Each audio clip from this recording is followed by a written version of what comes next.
zanakitsika ireo na dia misy fahalemena ary izy ireo anangana azy ireo mba tena ho hitan'Andriamanitra izy ireo, hitan'i Jesosy izy rehefa tonga ny amin'ny rahalanitra izy. Amen. Amen. Tsaroa foana fa io fijotsika iray aman-dreny io tena hoe io ny anarany modelina ankizy io dia raha tsika masika dia azagaga raha masika ny zanakitsika. Raha masika ny zanakitsika ankehitriny dia manontany tena fa manina moa zanako lasa masika be ohatry ty androany amin'ny zanany satria mety ohatr'izay ianao dia mangata famindrapo amin'Andriamanitra. Tena hoe ahoana indray ho fafan'Andriamanitra izay mémoire ratsy ny zanakitsika izay mba hanana an'ilay fo malefaka manoloana ny zanany. Amen. Za zany manana zanaka lehibe fa manan-janaka dia ohatrany indray tonga zany fa manina ty zazy ty ny lasa ohatr'izao dia mety ho tsaroko tamin'ny fotoan'andro tamin'ny mbola kely izy dia tena le zazao ireny le mpanongo be ireny le mety tsy tena mivazavaza fa manongo dia tena tsoroka anareo izay mbola manana zanaka kely raha manana an'izay toetra izay tena nangatao amin'i Jesosy fa tena alany le izy.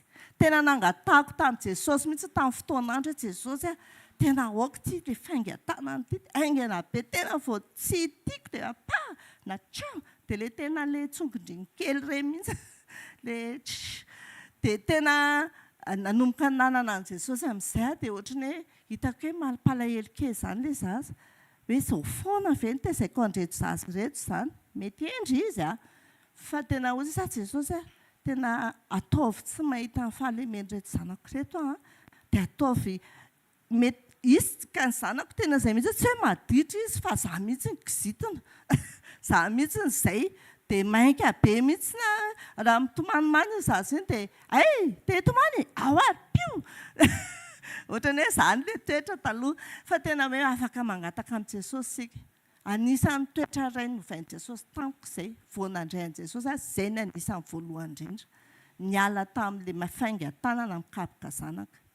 Dia mahita ny zanako izao dia ozy izy hoe tena izay ve izany no tena tsaroan'ilay zanako anisany satria izy indray tsy hoe masika mikapoka fa meniko hoe masika rehefa miteny anjanany dia ozy izy ohatra nazy mihitsy ilay taonany taonany tamin'izaho ohatr'izay dia izay hoe mangataka mifona amin'i Jesosy dia mba tena hoe hovain'i Jesosy ny zanakitsika rehetrarehetra izany fa tsy hoe zanako tsy hoe maninona be akory izy fa izay hoe izay mbola mitaizakely dia aseho hoe fa manana an'i Jesosy ianao manana fahalemem-panahin'i Jesosy ianao miaina ny vokatry ny fanahy ianao miaina ao anaty fitiavana ianao miaina ao anaty fiadanana ianao. Amen. Le pisipisitsika tsy eto fotsiny io fa hoentintsika any an-trano tsika ve le olona manome fiadanana eo an-tokantranontsika hoe rehefa mahita tsika ny ao an-trano dia pisy be indray andrano fa milamina ny zavatra rehetra sa vao mahita tsika ny ao an-tranontsika dia tonga indray izy inona indray izao no entiny androany re fa ndeotsika tena hiova reto ndeotsika hiova. Tsika ny tena andao hitory any ivelany fa ny ao an-tranontsika ao aloha manahoana. Tena mahita ve ireo zanakitsika ireo hoe tena an'i Jesosy reto ray aman-dreniko reto.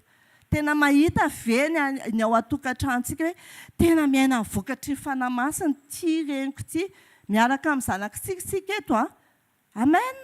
Raisitsika amin'ny amen daholo izay teny rehetra. Vao miala eto tsika dia efa tsy amen dia ozy izy hoe fa ngatsy ny tenina reto hoe dia andaontsika tsy ho izay fa andaontsika ilay miainy teny dia miaina ny teny. Amen. Fiaina ty teny ty fa tsy hoe enona dia vita eto dia samy miala dia samy mandeha dia voahitsaka ny tongotra eto dia efa manoatra noho ny jentilisa fa andaontsika tena hoe hiaina ny teny hiaina ny teny. Be da be ny teny efa rentsika hatramin'izay marina fa be da be ny vaovao eto hitako fa mino fa matonareo tonga teto dia mety naheno tamin'ny radio mety hoe nahita namana tato mba aizaka inareo mivavaka dia izay nahatonga anareo teto izay izao ilay toetra tadiavina amintsika izay efa eto hoe nahitanao ny namanao dia hoe fa aizaka inareo mivavaka ndika izay mba hanaraka anareo fa tsy ilay aizaka inareo mivavaka izao vakiny toetranao tsy alako tsy misy dia mampiala ny olona fa alao tena mba hoe tena hoe ho hitan'ny olona izany hoe any Jesosy tsika. Amen. Androany tena tsy haiko intsony na sekoly tokantrano androany na sekoly fanambadiana toetra fa mety foana io. Tiako tenena dia ho atokantrano ao ilay sehatra voalohany anehoantsika an'izany hoe tena tahian'Andriamanitra ny toetrantsika. Amen.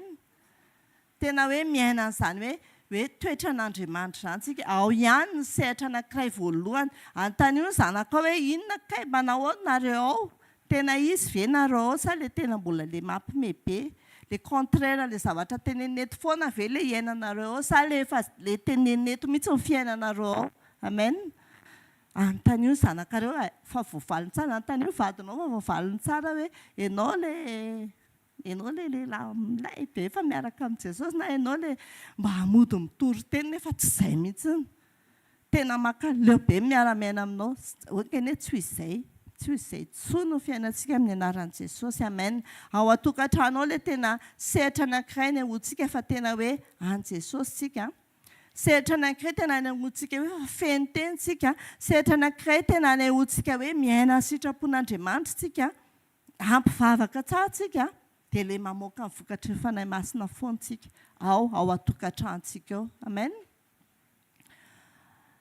Dia ao koa nefa mety ilay toerana anankiray anehoantsika ilay contraire. Izao mantsy tsika rehefa samy eto nareo zao ozy izy nareo pasteur Arsoiny rehefa arabaina dia miarahaba iny pasteur Arsoiny tsy haiko aloha izay fahitanareo anahy fa mody ataoko an'izay hoe pasteur Arsoiny mitsikitsiky foana pasteur Arsoiny mahafinaritra miresaka aminy eto dia ohatr'izay mihitsiny. Eto kosa angamba tsisy olona tonga dia le aneo le toetra le anankiray le tsy tokony hisy tsony any atokantrano. Fa vao miala dia ao anaty tômôbila dia efa pasteur Arsoiny ozy izy amin'izay pasteur tsy ilay niteneny teo mihitsy ny fiainana fa hafa mihitsy ilay fiainana.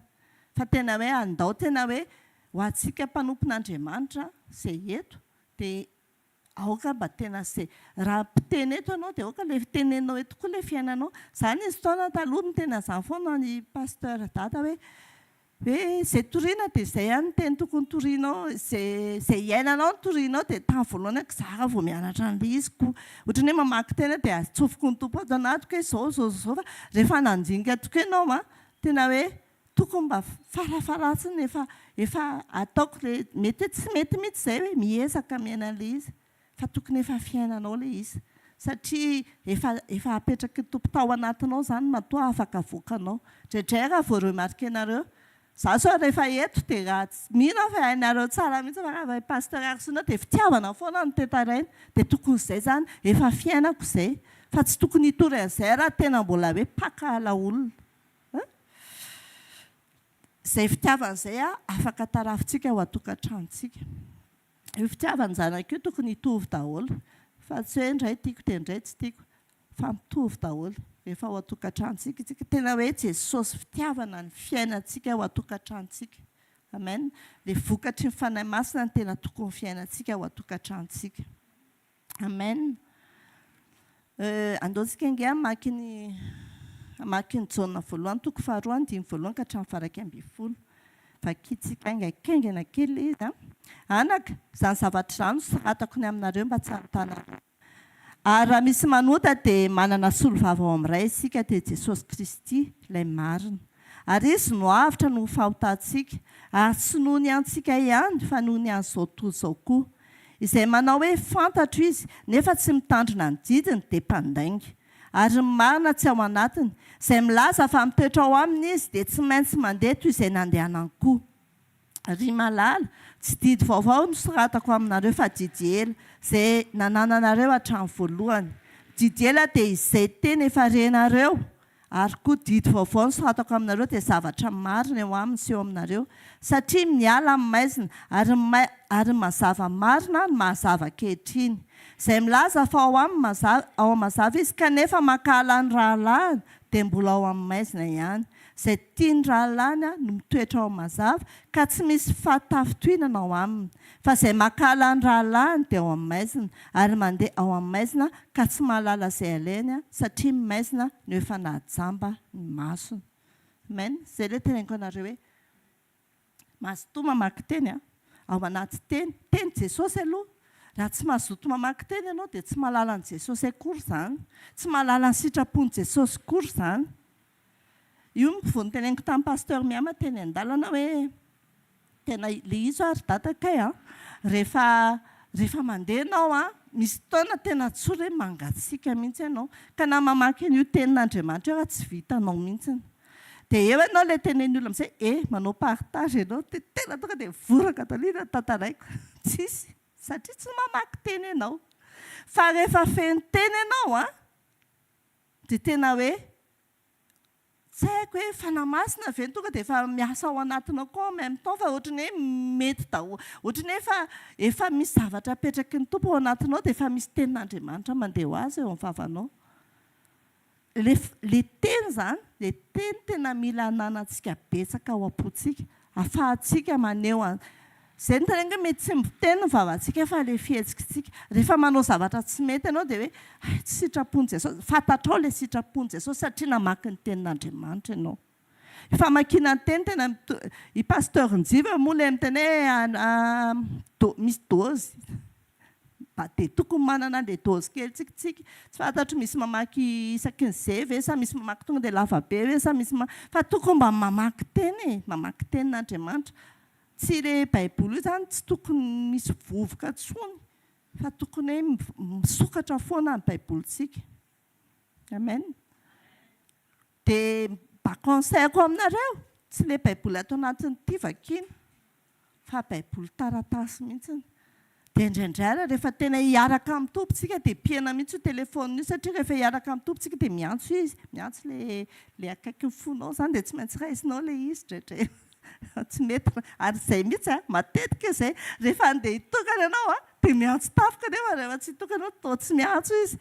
Fa izay hoe andaontsika tena hanana fotoana hitokanantsika hamakiana ny tenin'Andriamanitra, hanana fotoana hiresahantsika amin'i Jesosy. Amen.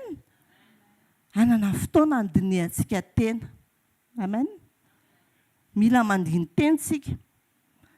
Indraindray tsika tena mihevitra ny tenantsika efa tena ao tsara. Nefa le proche antsika, le ankohona antsika, le ao atokantranotsika tena mbola mety antsika tsy ao mihitsy ianao izany. Dia mila mandiny teny ianao. Aza atao mampalahelo le akaiky antsika, le akaiky fontsika tokantrano resaka eo dia maika moa fa any ivelany any ampiasana any. Fa le ao atokatrano raha ohatra ny efa nametrahanao fanatrehan'Andriamanitra efa nataonao altaram-bavaka ny tokantranonao dia andaontsika tsy le toetra antsika indray no mampalahelo ny fanahy masina indray. Za mbola zany foana izy. Alao ny fanahy masina ny tena izay mbola zany foana izy. Fa tsy ianao indray no miteny amin'ny vadinao na ny zanakao ianao koa toa mbola zany foana. Fa alao ianao mandiny tena hoe ahoana miresaha ny fanahy masina. Tena miresaha ny fanahy masina fa tenen'ny fanahy masina aminao hoe zao ilay tsy mety, ilay mbola tsy mety ataonao. Dia miala. Mangatana fanahy masina naisitra rehetra, manaova délivrance ny tenanao, manaova auto-délivrance fa halan'ny tompo aminao izany. Amen. Rehefa mbola tsy tiantsika, mbola tsy tiany namantsika, tsika tsy mbola tsy tiany ao atokantranontsika, raha mbola misy tsy tiantsika ao dia ozy izy aby ozy izy ny tenin'Andriamanitra mbola ao anatin'ny fahaimazinantsika.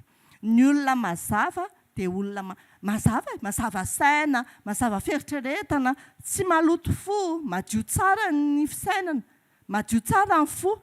Dia tsara ho fa rehefa madio ny fonao dia mahita an'Andriamanitra, hitan'Andriamanitra ianao. Amen. Amen. Inona le vokatry ny fanahy masina mila iainantsika? Fakiko dia ataontsika fiainana, haintsika tsy enjery izy io. Dia tsy rehefa dikantsika hoe haintsika tsy enjery izy dia hoe dia tena hoe efa ao tsara e. Efa tena hoe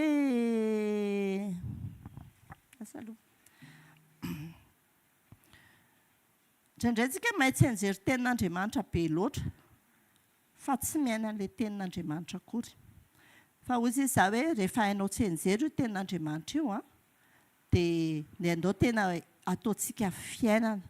Tena hoe tsy enjeriny maimbo izany, tsy izay no tadiavin'i Jesosy amintsika fa teny fiainana. Izay no ilain'i Jesosy amintsika. Galatiana 5:22. dia 23 amin'ny anaran'i Jesosy. Fa ny vokatry ny fanahy kosa dia fitiavana, fifaliana. Ao an-tokantranonao ianao dia aoka mba hisy fifaliana foana. Ianao ilay mpizara fifaliana ho an'ny zanakao, mpizara fifaliana ho an'ilay vadinao, mpizara fifaliana ho an'ny ray aman-dreninao, mpizara fifaliana an'ilay olona apetraky ny tompo ao an-tokantranonao.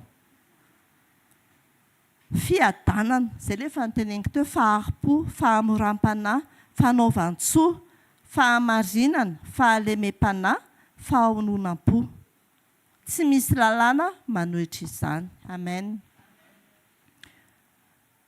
Ndaontsika tena hoe hiaina an'izany tenin'Andriamanitra izany, dia misaotra an'Andriamanitra isika ny amin'ny teny, dia matoky sy mihintsika fa ny mpanompon'Andriamanitra manaraka dia mbola ho fenoy fanahy masina, dia mbola ampiteneny fanahy masina, dia ho raisitsika tsara ny teny, ho folona ka handray ny teny ny fotsika, dia izay teny raisitsika eto dia ho fiainantsika. Amen. Dia tehaka mafy be tsika andraisantsika ny mpanompon'Andriamanitra manaraka.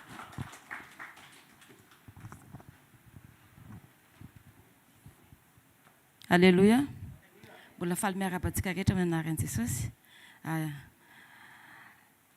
Anome voninahitra an'Andriamanitra tsika hivavaka.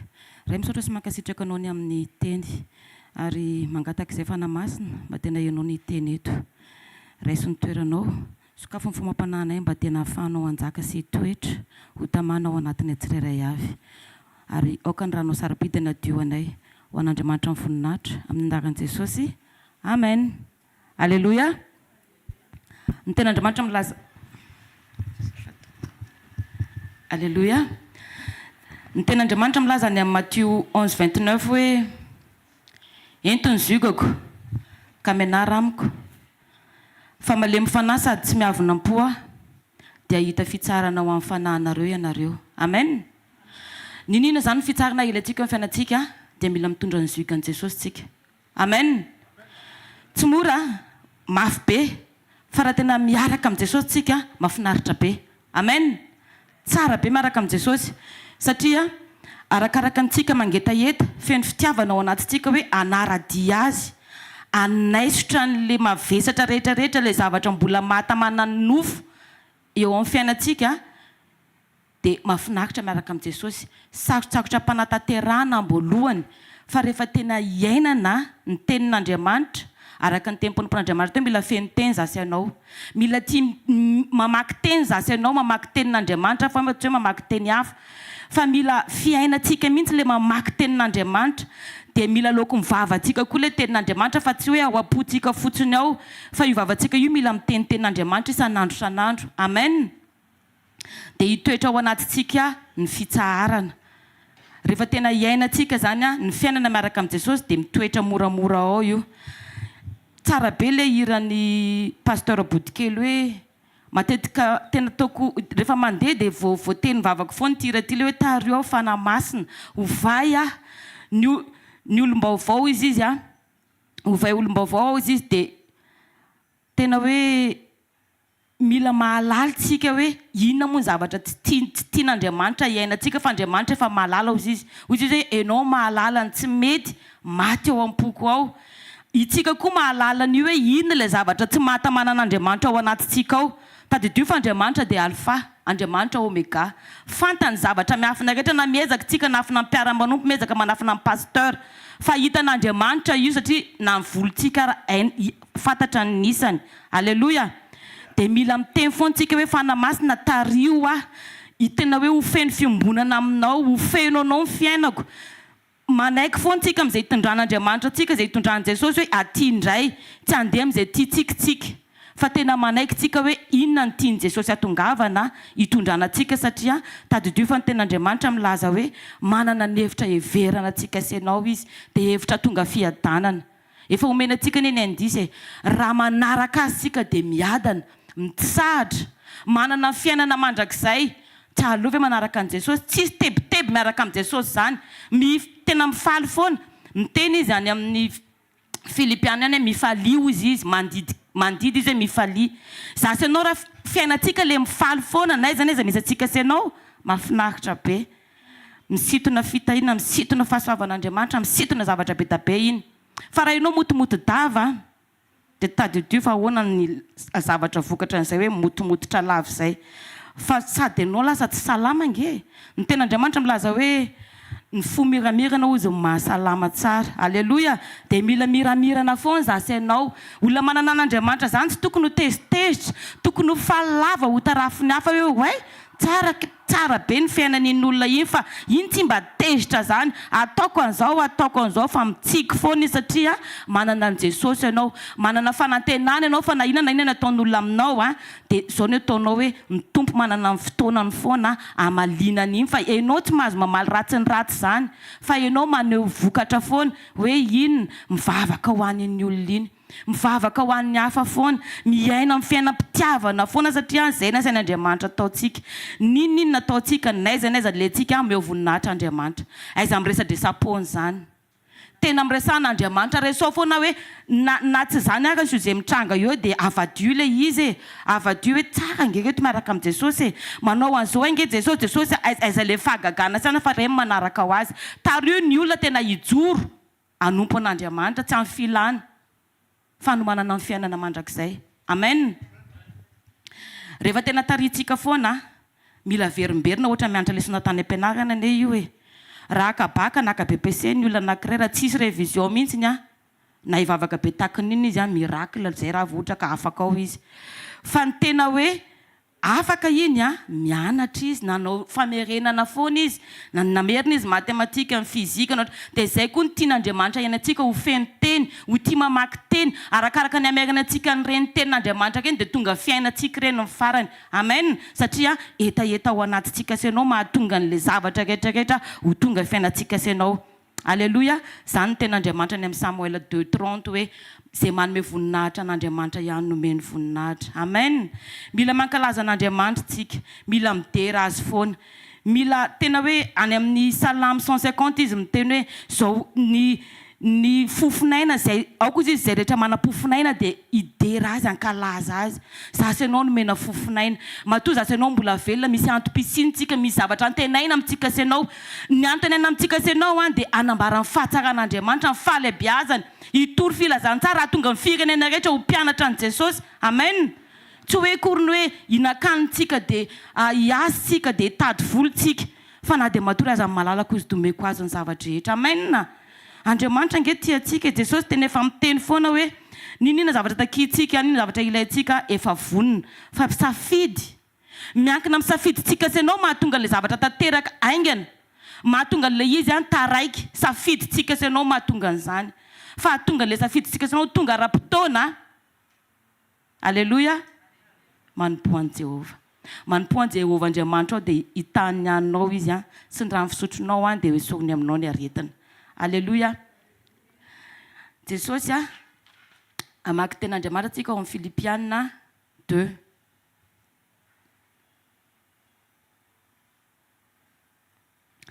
Dia marina ny anjara koa. Alleluia.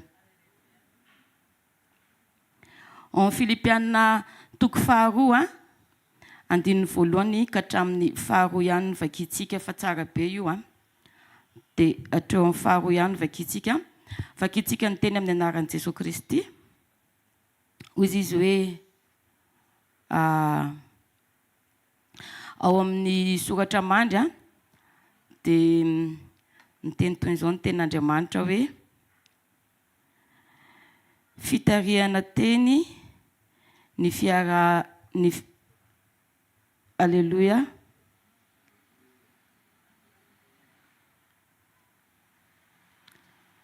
Ny ten'Andriamanitra ny amin'ny fitondran-tenantsika kristianina aoka ho marina sy ho masintsika. Amen.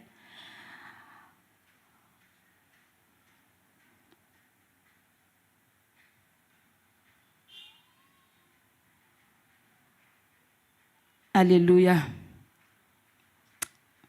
Ao amin'ny Filipiana 2:2 izay mahita nge mba mamaky azafady le soramandry mihitsy mivakina, le soramandry eo ambony azafady.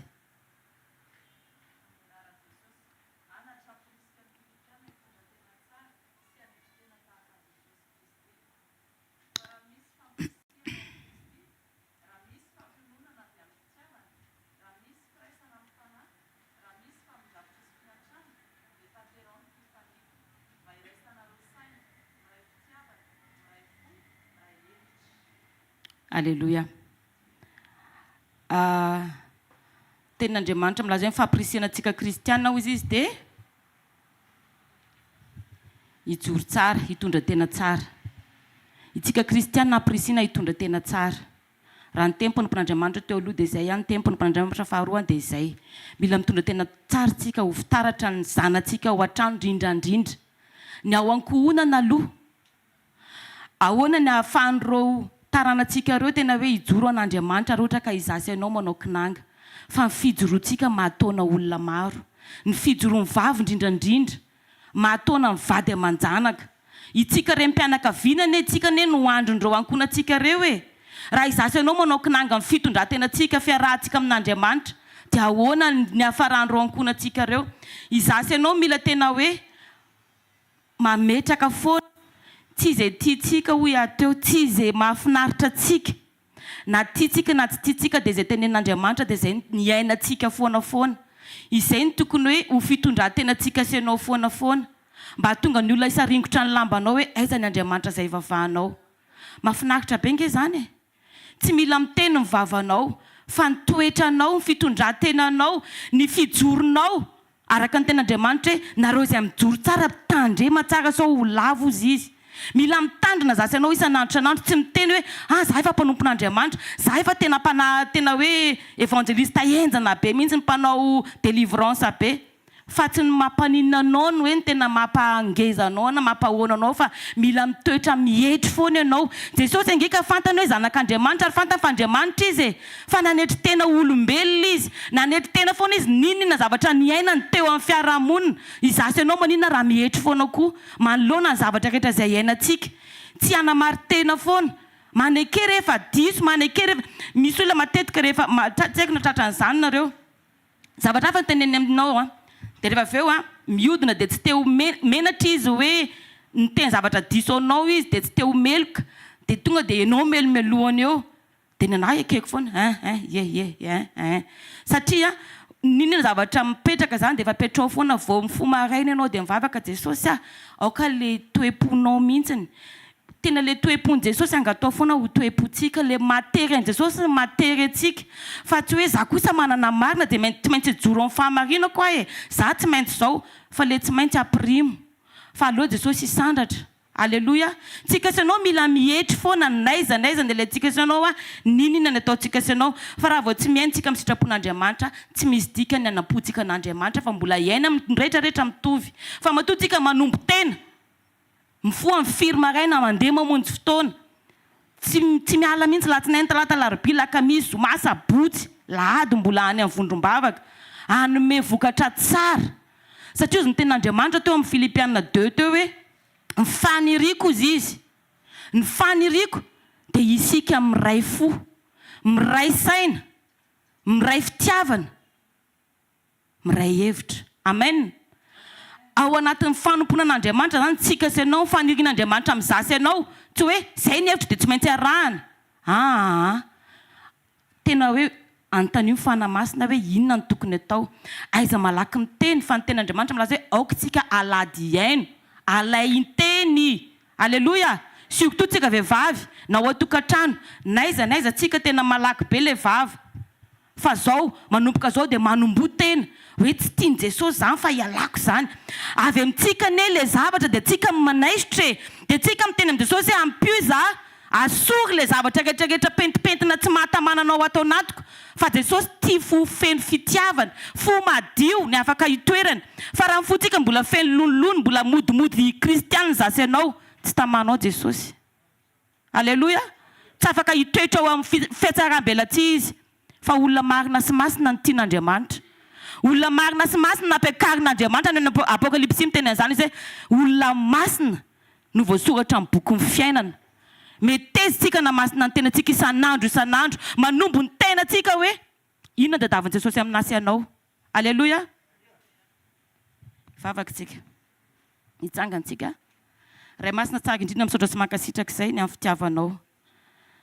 Aoka tena hitoetra lalina ao anatinay ny teninao ampianariko izay ampio izay tena moka mivokatra ny fanahy isan'andro. Tsy hitoetra amin'izay tianay foana fa le tianao mihitsy ny tianay anjaka sy hitoetra ty anatinay. Ampio koa izay ho tia vavaka tena ampitombo ilay finoana ao anatinay, fitiavana mivavaka ampitombo isan'andro ny etaeta ao anatinay fiarahana aminao Jesosy a. Dia apetraka fenampelantanao fitohizan'ny fotoana Jesosy a, manjaka tanteraka mitoera fanamasina. Alleluia, amen. Tekatsika ho an'Andriamanitra, andraisantsika mpanompon'Andriamanitra. Mahazo toerana tompoko. Misaotra an'Andriamanitra amin'izay teny rehetrarehetra tonga izay. Tena hoe mamboatra antsika Andriamanitra ao anatin'izany. Tena hoe anjara antsika. Tena hoe hiatrika ny fiainana manoloana izany teny rehetrarehetra izany. Misy olona anankiray a, dia ny teny izy io hoe ny omaly ozy izy efa tsisy tsony, dia ny rapitso a tsy atsika, fa androany ny andro, androany ny mety. Dia manoloana izay teny izay aza miprograme amin'ny herinandro ianao, fa androany. Androany ilay izy atao, androany ilay izy ampiaro, androany ny tsara indrindra omena, fa androany ny fotoana tena sura fa ahafahantsika manao an'izay. Ny ankamaroan'ireo olona tena mihazakazaka manompo an'Andriamanitra, efa nisy fotoana noentin'Andriamanitra ny alakely tamin'ity fiainana ity, zay vao nahatsapa nanenina hoe tena hanonitra hiazakazaka hanompo an'Andriamanitra.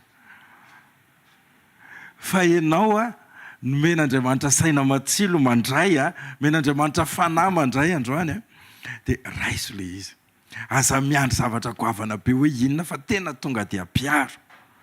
Fa zao, araka ny tenen'ny pasteur Jao zay hoe Andriamanitra ozy izy dia tsara, dia miaraka aminy dia miaina tsara, dia rehefa avy eo misy vokatra tsara.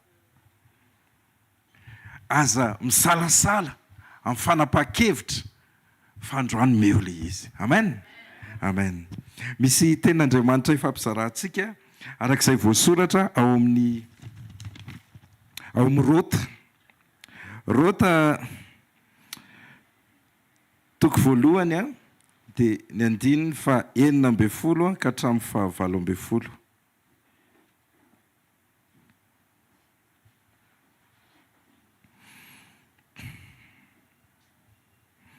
Rehefa hita dia vakitsika amin'ny anaran'i Jesosy. Fa hoy Rota, aza manery andao anao a, sy ala amin'ny fanarananao, fa zay alehanao no alehako, ary zay toeranao no hitoerako, ny firenenao no fireneko, ary ny Andriamanitrao no Andriamanitro. Izay tany hafatesanao no hafatesako, sady ihany koa no andevenana. Ataon'i Jehovah amiko anie zany a, eny mihoatra noho zany aza, raha tsy ny fahafatesana ihany no ampisaraka atsika. Ary rehefa hitany fa mbola nikikitra omba azy ihany Rota, dia nitsatra tsy ny teny tamin'ny tsony izy. Amen. Naomi a, vehivavy anankiray, nanambady a dia nanazanaka amin'ny rahalahy. Dia maty ny vadiny Naomi. Dia rehefa avy eo a, anankiray amin'ny vinatony zany a, i Rota zany a nanambady ny zanaky Naomi lahy ray. Rehefa avy eo maty koa ilay zanaky Naomi rahalahy, dia Naomi a sy ny vinaty vaviny anankiroa sisa teo. Efa fantatrareo nga amin'izany tantara izany. Dia nitsodrano andry zareo amin'izay Naomi hoe mandehana amin'izay a, fa zange tsy manan-janaka intsony, dia ina moa ny hijanonareo eto amiko. Dia io ny navaliny Rota. Tena hoe manana fidelité hoe lalana nandehanako niditra ao anatin'ity ankonana ity, dia tsy miala ato aho. Zay fidelité zay tian'Andriamanitra ho eny amintsika. Miresaka tsika zao a, mikasika ny union. Tena mila n'izay toe-tsainy izay ahafahantsika miatrika an'ilay izy. Ny zavatra mitranga rehetra, ny bitsiky ny Satana, dia mitarika antsika hiala. Fa io ny toe-tsainy Rota rehefa nanoloana an'izany. zay alehanao, zay Andriamanitra ao, zay hafatesanao, zay firenenao, zay Andriamanitra ao, zay ihany ny anahy. Ary mandra-pahafaty ozy izy. Eny mbola ataon'Andriamanitra mihoatra no zany ary. Dia nanezaky nomy nandresy lahatra azy hoe mandehana fa tsy hitako zange tsy hiteraka ntsony, tsy hanana zanakalahy omenana ho vato ntsony aho. Nefa tsy nanaiky mihitsy rota.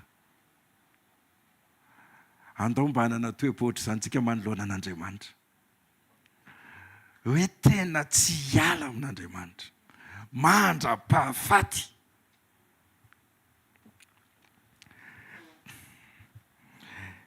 Nanontany tena indray andro hoe ahoana kay Jesosy fahazahoako an'ity resaka fiombonana, communion, sy ity resaka firaisana, union.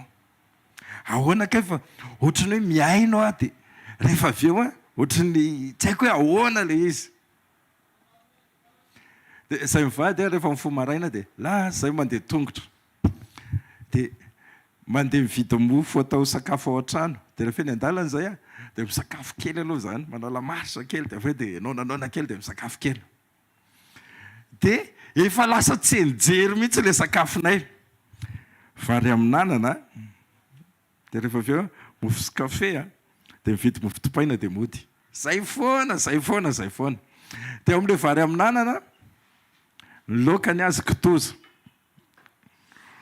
Dia nina indraindray steak kely, dia na indraindray misy mofo legioma kely zay. Dia zay foana. Dia eo am-pisakafoanana eo amin'izay dia eny koa ilay fanamasina miteny hoe hitanao izy izy misy vilia misy an'ilay laoka, vilia anankiray nasiana an'ilay laoka. Dia ao le inona ny anaran'ity, le mofo legioma sy steak ao anatin'ny vilia anankiray. Dia ohatran'io zany communion zany. Ao anatin'ny vilia anankiray dia napetraka ao le sakafo anankiroa karazana. Anankiray ao anatin'ny vilia. Dia ohatrany hoe fifanekena hiditra ao anatina zavatra anankiray. Nefa samy hafa. Mofo legioma anankiray, steak hafa, tsiro samy hafa, samy manana mampiavaka azy, fa nanaiko ao anatin'ny vilia anankiray. Todika kely ohatr'izao indray dia mahita ery amin'ilay vitrine, dia inona indray ny hita eny amin'ny vitrine? Misy sandwich. Miala tsiny ho an'izay mbola tsy nisakafo maraina tompoko fa ohatrany lasa resaka. Dia eo amin'ilay sandwich indray dia hoe jereo ilay sandwich fa mofo topaina dia didina. Dia rehefa nididina ilay izy dia nasiana zavatra ao anatiny. Inona daholo anaty sandwich? Salady hoy ny sasany dia mayonnaise dia voatabia dia ino? Charcuterie dia samy manana ny formule an'io pastera. Fa hitanao sandwich ny hitanao, mofo topaina ny hitanao, fa ao anatiny ao zavatra hafa. Dia ohatrany hoe mijoro ohatr'izao zao dia pastera tantely ny hitanareo, dia feo amin'ny pastera tantely ilay migararaka kely eo. Sika rehetrarehetra mifankahita ohatr'izao, fa ao anatintsika zavatra hafa. Tsy izaho intsony ny velona, fa Kristy mivelona ao anatiko. Amen. Manaiko didina mihitsy ilay mofo topaina dia nasiana zavatra ao anatiny. Union. Izay mba takatro tompoko. Dia ny any amin'ny fiombonana, any amin'ny communion dia samy manana ny tsirony fa mifanaiky araka. Ny ao amin'ny union kosa dia mitambatra sy mifangaro ny tsirony. Dia avy eo tsy fantatra intsony.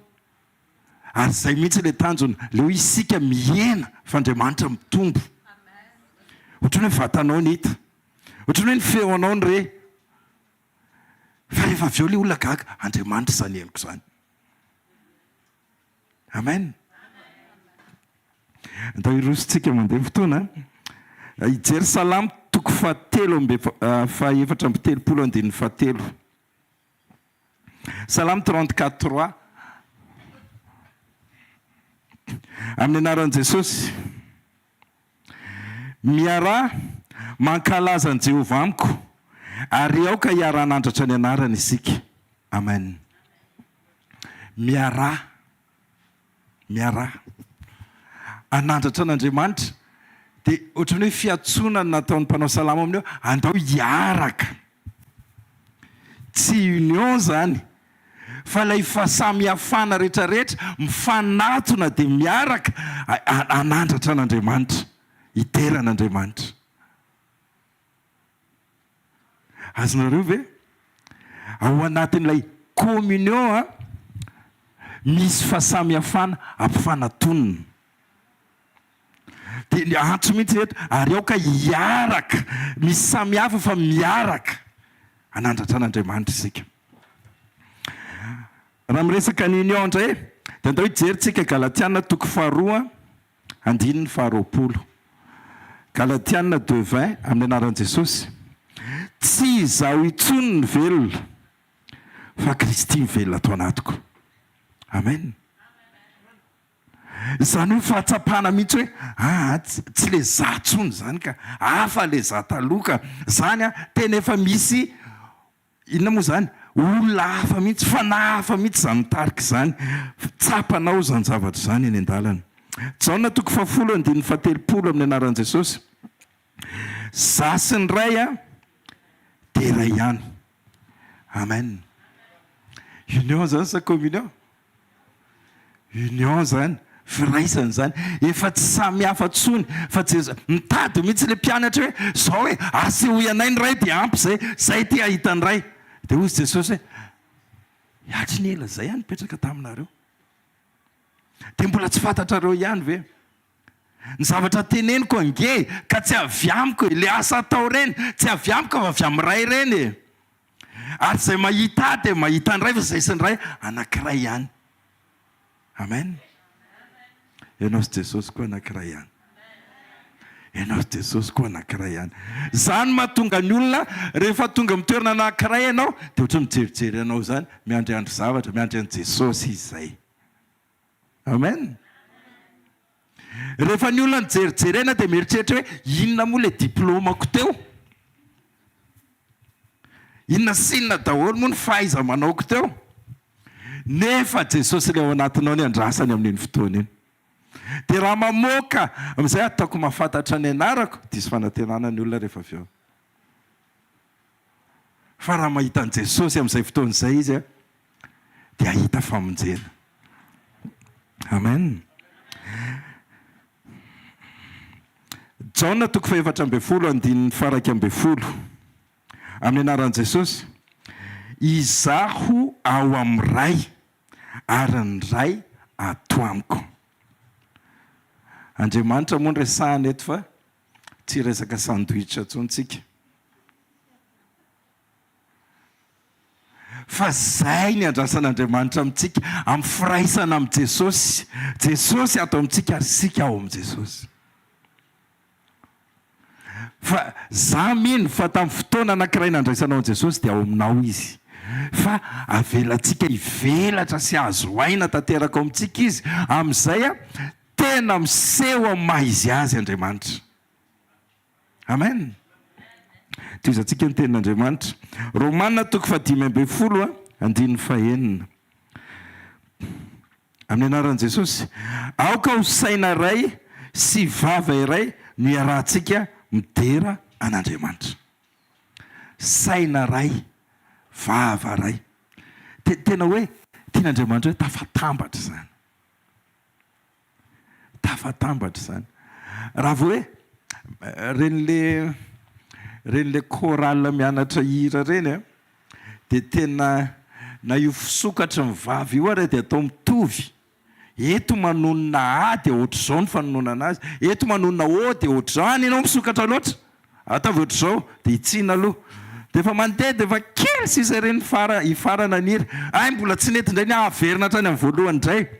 Dia averina foana ampitoviana, ny fijoro ampitoviana, ny fiakanjo ampitoviana, ny feo ampitoviana, ny fihetsika ampitoviana, tena hoe ampitoviana. ohatra anankiray zany fa raha ny tian'Andriamanitra saina ray vava ray. Tena hoe iray no ahitan'Andriamanitra antsika rehetrarehetra reto. Fanekena avy ao anatintsika ny afaka hanao an'izany. Ary inona moa zany ny tsirairay zany ohatrany hoe nampianarina hanana ny personnalité ny hoe zao no mampiavaka. Kanefa ato amin'ny union indray tena hoe hitovy sika rehetrarehetra. Amen. Toy izay tsika ny tenin'Andriamanitra. Koritiana voalohany toko 1:12. Ny andininy voalohany.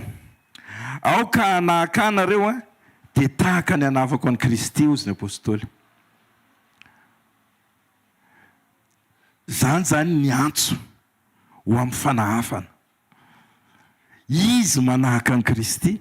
Andao isika anahaka azy satria ohatra velona hitantsika miaraka amintsika andavanandro izy. Izay nataon'Andriamanitra ho amin'ny fiainantsika. Dia mila tena hoe mamotsitra ny taloha mba ho tafiditra ao amin'izay fiainana vaovao izay. Tohizantsika ny tenin'Andriamanitra.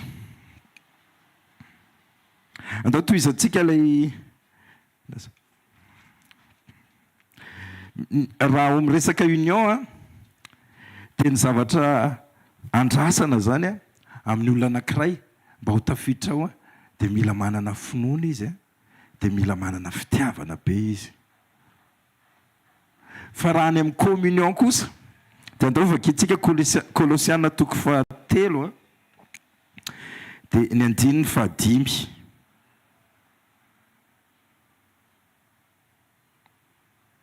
Kolosiana toko 3 amin'ny anaran'i Jesosy. Koa vonoiny momba ny tenanareo izay etỳ tany. Mba ho anankiray dia mila isika maty amin'ny tena. Mila isika tsy velona mahisika antsika ntsony. Fa raha vao isika samy manana mahisika antsika tsisy union zany eo. Eo Jesosy, eo Andriamanitra ary mitarika isan'andro izy. Fa hoy izy hoe za dia izao foana dia zany mahiza dia tsy hanahaka an'izay mihitsy isika. Fa mila tsy maintsy misy fafanany anankiray mba afaka mitovy ny ambiny. Le izy zany misy zany ny atao hoe association de malfaiteurs. Fiombonana, firaisana ho any amin'ny ratsy. Any amin'ny famonoan'olona, any amin'ny halatra, any amin'ny vakitrano, firaisan-tsaina ho any. Misy firaisan-tsaina hifosa. Misy firaisan-tsaina tsy haiko ohatra zao ohatra hoe ny olona tia de chevaux rehetrarehetra dia miraisaina. Dia manangana club. Dia hoe reto ny mpakafy de chevaux. Dia miaraka dia mandeha makany tsy haiko Moramanga, Andasibe dia miaraka eo dia ny tomobiliko dia miraisaina. Union zany. Sa communion tsy fantatro. Fa ny antsika zany hitondran'Andriamanitra antsika. Eo Andriamanitra ray dia eo Jesosy dia makany le communion. Amen. Amen. Mety tena hoe tiako akiza mipoketra andry zany. Dia miraisaina satria mitsamitiany io poketra io. Misy zao dia tena hoe fitiavana tenisy dia miraisaina. Fa ny antsika iray ao amin'ny Kristy. Amen. Mba hataterak'izay dia zao mila vonona ny momba ny tena izay etỳ tany. Dia inona daholo izy izy inona le izy fijangatsangana ozy izy. Falotona, firetapo, fanirian-dratsy, fieremana dia fanompo-tsampy zany. Fa zany zavatra rehetra zany mahatonga ny fahatezeran'Andriamanitra amin'ny zanaka ny tsy fanarahana. Zany koa nalehanareo fahiny fony mbola velona taminy anareo. Koa ankehitriny esory koa zao rehetra zao hoe dia fahatezerana, fiafinafonana, lolopo, fitenenan-dratsy, teny mamenatra avy amin'ny vavanareo. Aza mifandainginareo fa efa narianareo ny toetra taloha mba amin'ny asany. Ary efa notafianareo ny toetra vaovao izay avaozina ho amin'ny fahalalana tsara araka ny endrika izay nahary azy. Fa amin'izany dia tsy misy jetilisa sy jiosy na voafora sy tsy voafora na baribariana sy kitiana na andevo sy tsy andevo fa Kristy ny zavatra rehetra sady amin'ny rehetra. Koa mitafifa amindram-po sy fiantrana, famoram-panahy, fanetretena, fahalemem-panahy, fandeferana araka ny olom-boafidin'Andriamanitra sady masina no malala. Fandefera ka mifamela heloka ianareo, raha misy manana alahelo amin'ny sasany tahaka namelan'ny tompony helokareo no aoka mba hamelanareo heloka kosa. Ary ao koa ambony izany rehetra izany fitiavana fa feno fahatanterahana izany. Ary ao ka hanapaka ao am-ponareo ny fiadanan'i Kristy, fa ho amin'izany ny antsonanareo ho tena iray, ary ao ka ho feno fisaoranareo. Ao ka ny tenin'i Kristy toetra betsaka ao aminareo amin'ny fahendrena rehetra, dia mifampianara, mifananara amin'ny salama sy ny firana ary ny tonokiram-panahy, mihira amin'ny fahasoavana ao am-ponareo ho amin'izany. Dia mbola mitohy ny fananarana ao ambany ao. Fa ny tian'Andriamanitra hitondrana antsika dia mila vonoina ny momba ny tena. Amen. Ny zavatra misy sy malaza eto amin'ny firenena dia famonoana olona. Fa antsika aloha tsy hiditra amin'izay. Andriamanitra hiaro ny ankonanao, ny zanakao izay akaiky ny fonao rehetrarehetra dia asian'Andriamanitra anjely manodidina azy. Izao ny teniny hoe tahaka ny fanodidina ny tendrombohitra Ziona ny Jerosalema, ny anodidina ny Jehovah ny olona hatramin'izao ka ho mandrakizay. Amen. Dia ambara amin'ny anaran'i Jesosy fa tsisy ho voakasika izany ny ankonanao. Fa ianao mila mamoana. Vonoa ny tena. Ozy dia voly etsy akaiky etsy maty any tena. Dikan'izay, le fiertéko ve dia ho ravanao, le mba mampiavaka anahy ve dia tsy ho aseho intsony izany, raha tsinonako. Za taraiky eo. Le tena mba personnalité mampiavaka ve dia ho ravaravaina izany. Zay le fiangonana sandran'izay. Fa ny tenin'Andriamanitra no milaza hoe vonoiny momba ny tena anareo. Amen.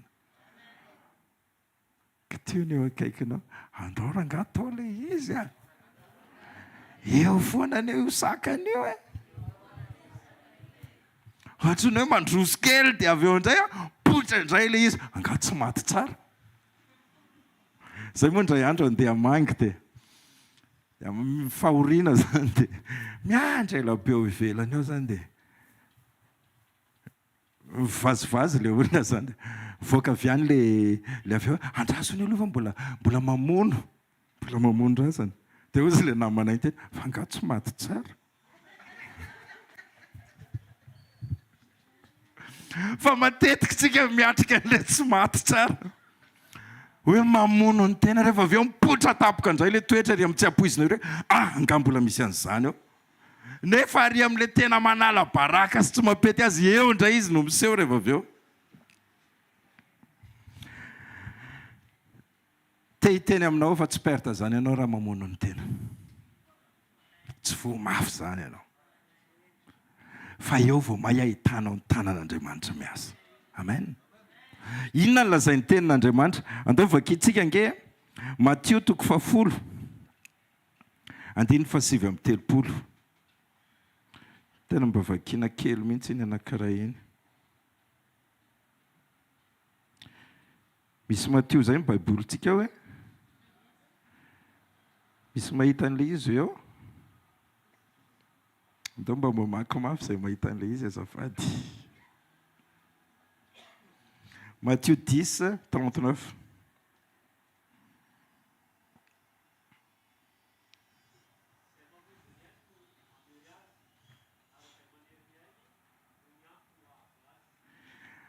Amen.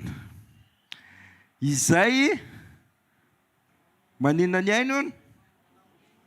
Mamonjy ny ainy no mahavery azy. Fa izay mahafoy ny ainy no ny amiko no hamonjy azy.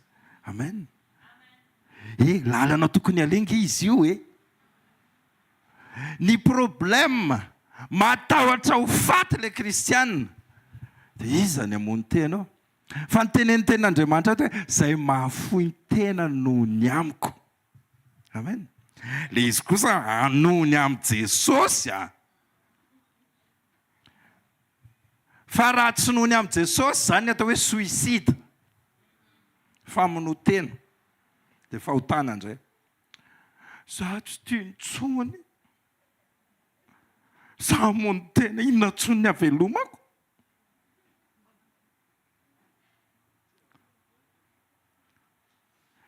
Le olona miaina be any rehefa avy eo, le anankiray lasa maty ary.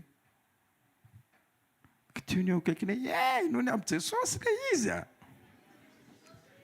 Zany sekre andry Daniela reny nandeha hiditra ny anatin'ny lavaky ny liona. Rehefa zao ny tondran'Andriamanitra mety andao ary, tsisy fiketronana teny amin'ny tarehany, tsisy fisalasalana fa miditra makany. Inona natao? Ny liona tsy nihinana akory. Izay mahafohy ny tena no mahavonjy an'izany. Amen. Zany sekre an'ireny Sadraka sy Mesaka sy Abednego miditra ny anaty lafaoro. Foiny. Alefa azy hoe ho an'Andriamanitra mety zany. Niditra tany, le afo indray tsy niasa rehefa avy eo.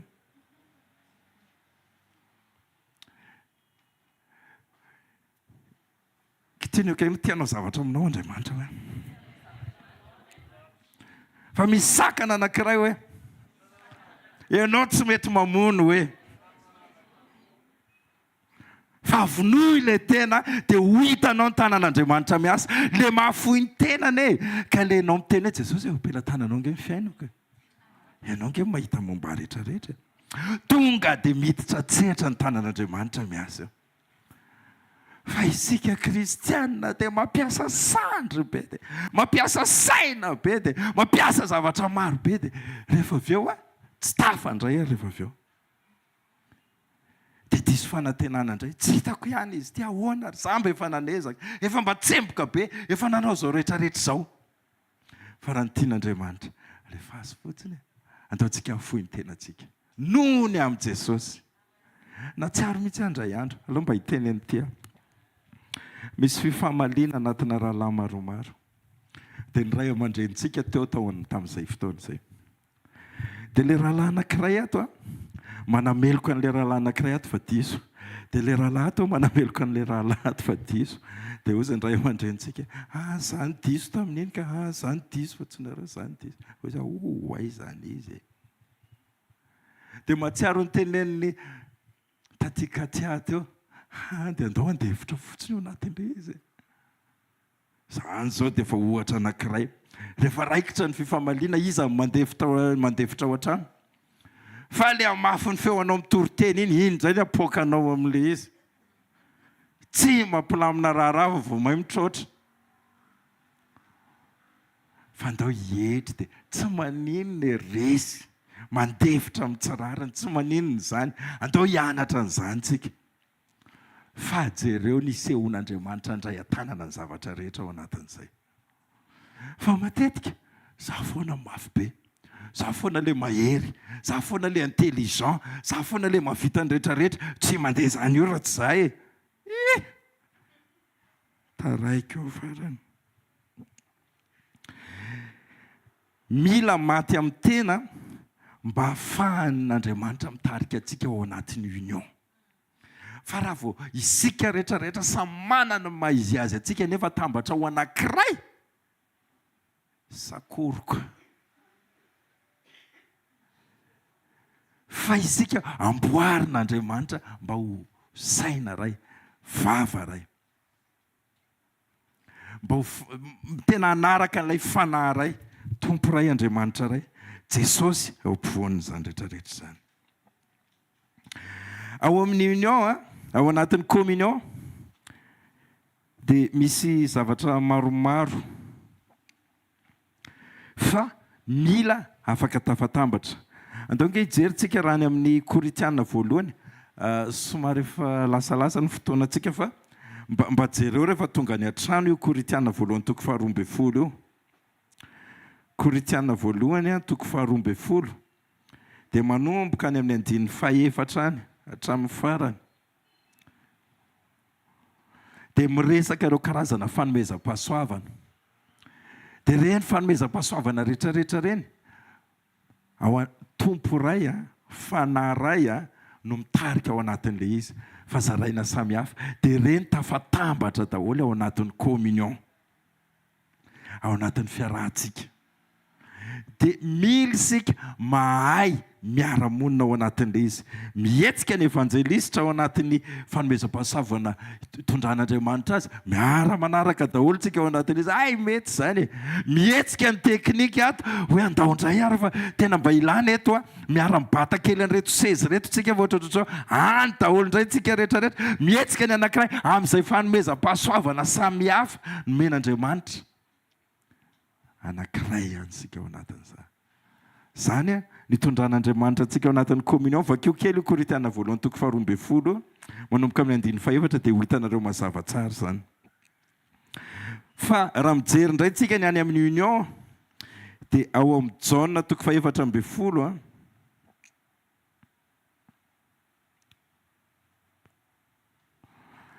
dia eo amin'ny 10 milaza an'izao amin'ny anaran'i Jesosy.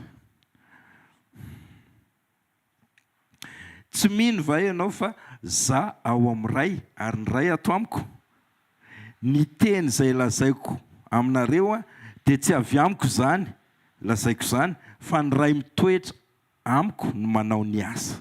Amen. Raha mijery olona ao anatin'ny communion ianao dia mahita fanomezam-pahasoavana maro miara-miasa fa mahay miara-monina.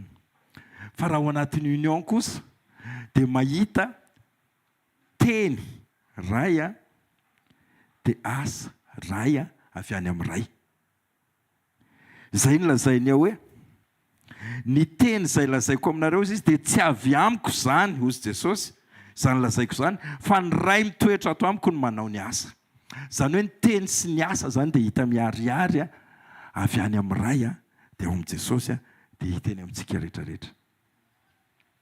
Fa ilay anankiray fanomezam-pahasoavana samihafa kanefa mitambatra mba ho vatany Kristy anankiray. Raha fitinina tsy manao sitrapony tena na any amin'ny union na any amin'ny communion fa kosa an'Andriamanitra daholo, fa ny fisehony no samihafa. Raha ny karazan'olona mihetsika ao anatiny ao dia zao: Andriamanitra ray, Jesosy zanaka, ny fanahy masina, ianao sy ny mpiara-miazakazaka rehetra. Fa raha ato amin'ny union indray dia zao: Andriamanitra ray, Jesosy zanaka, fanahy masina, ianao sy izay rehetra mitandrina ny didin'Andriamanitra. Donc jerentsika Jaona 14:21.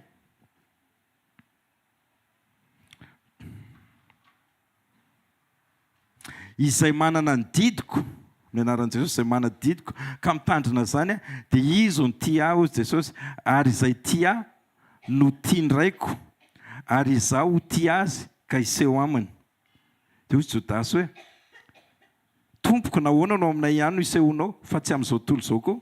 Dia Jesosy namaly ka nanao taminy hoe: raha misy tia dia hitandrina ny teniko izy, ary ny raiko tia azy, ary ankao aminy izay ka onona ao aminy. Izany hoe fitiavana an'Andriamanitra dia mitohy amin'ny fitandremana ny tenin'Andriamanitra dia tonga dia mitohy any amina resaka union aorianan'izay. Ny communion tonga dia hoe miaraka daholo ny rehetrarehetra, fa ny union rehefa avy eo tena izay tia an'Andriamanitra, tia an'i Jesosy dia mitandrina ny didiny dia rehefa avy eo tonga dia tonga Andriamanitra monina ao aminy. Misy zavatra resahana izany teny izany ve aminao? Raha fitinitsika dia izao: andao maty ao amin'ny tenitsika. Raha maty ao amin'ny tenitsika dia mandeha ho azy tafiditra ao anatin'ny sitrapon'i Jesosy dia tafaray ao amin'ny union. Fa raha vao tsy maty ao amin'ny tenitsika dia eto ifampitady eto foana, dia mitotona foana ny teny, dia miarina kely indray, dia mianjera indray, dia miarina kely, dia sao dia reraka eto farany. Fa raha mety androany fotoana mety tena hoe Jesosy tia aleo mba ho maty amin'ny tena amin'izay manomboka androany. Tena vonoko ty tenako ty tsy tia tsony ny orenako fa enao rery manomboka izao zay tianao rery no ataoko andao hitsangantsika ary. Raha tsara indrindra ndreto izay tonga eto. Mamerina voninahitra aminao zay fanao ny teny. Jesosy miady foana zay amin'ny fiainana isan'andro isan'andro. Dia mandresy eny dia resy eny dia miady eny dia sahirana Jesosy. Fa androany ianao mitarika anay mihitsy mba hiditra ao anatin'ny union dia tena hoe andresy an'ity teny ity. Tsy hamono olo-kafa fa hamono ny tena anay mihitsy mba tsy ho velona amin'ny nofo intsony. Ndreto izay Jesosy manolo tena amin'izany. Hoentiny eo aminao sitrapo rehetra, fanirian-dratsy rehetra izay tsy mety aty anatinay ho rava manomboka izao ary manomboka ho velona ao aminao rehetra izay. Mametraka eo am-pelantananao ny fiainanay tsirairay avy Jesosy. Mba ohatran'ny Daniel, mba ohatran'ny Sadraka sy Mesaka, mba ohatran'ny rehetrarehetra izay niaraka taminao tsy miany ainy Jesosy fa ianao no miany ainay. Dia matsiaro ny teninao efa miteny hoe nahita ny rano ianao dia tsy letika, hita ny ony ianao dia tsy hanafitra anao, hita ny afo ianao tsy handoro anao ny afo. Za Jehovah ny aminao Jesosy, hiaina an'izany rehetrarehetra izany zay satria tsy nofontsony no hivelomanay fa ianao amin'izay. Dia apetraka eo am-pelantananao ary ny andro ny tsirairay androany. Apetraka eo am-pelantananao fiaina ny tsirairay androany. Ny fanapaka-hevitra ny tsirairay androany dia apetraka eo ambany fiainao. Dia Tompo, raha mba mety ataovy matsapa ny fiadanana ny tsirairay androany, ataovy matsapa fifankatiavana ny tsirairay androany, ataovy hiaina anatin'ny fahombiazana amin'izay alehany izy androany, dia akina eo aminao ny ankohonana sy ny fianakaviana, ny vady aman-janaka, ny tokantrano izay iorenan'izao sekoly androany izao, dia izy famangina mahagaga ny androany mba ho feno ny fanatrehanao tanteraka. Dia irinay ianao no anjaka amin'ny fiainana iray manontolo. Dia averinanao voninahitra mandrakizay amin'ny anara-maheran'i Jesosy. Amen dia amen. Tatsika mbola hitehaka mafy ho an'i Jesosy dia angataka ny rahalahy amin'ny fanambarana sy ny filazana ny pitsopitso ny ara-teknika.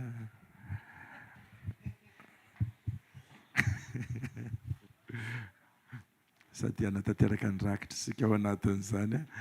Ny androany moa zany ny androany hariva dia mitohy ny fianarana soratra masina eny amin'ny centre eny amin'ny bypass manomboka amin'ny roa ora sasany. Dia misy ny intercession koa anatin'izany. Manarak'izay dia ny zoma ny fotoanatsika zoma hariva amin'ny efatra eny amin'ny tranobokon'olona Analakely dia mitohy koa. Dia tongavy isika hanovoery eo anatin'izany. Dia mitohy sabotsy maraina any amin'ny bypass manomboka amin'ny valo ora sasany.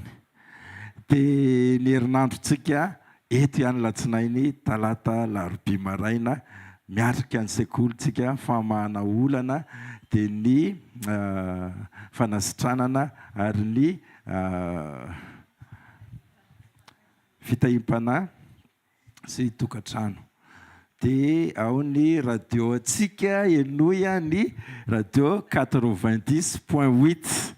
Dia any koa ny any amin'ny page Facebook ny HVKL Events. Dia afaka raha averintsika any ny toriteny rehetrarehetra sy izay nareny taloha reny ary dia azontsika enona any averimberina mba ho fanorenana ny fanahintsika.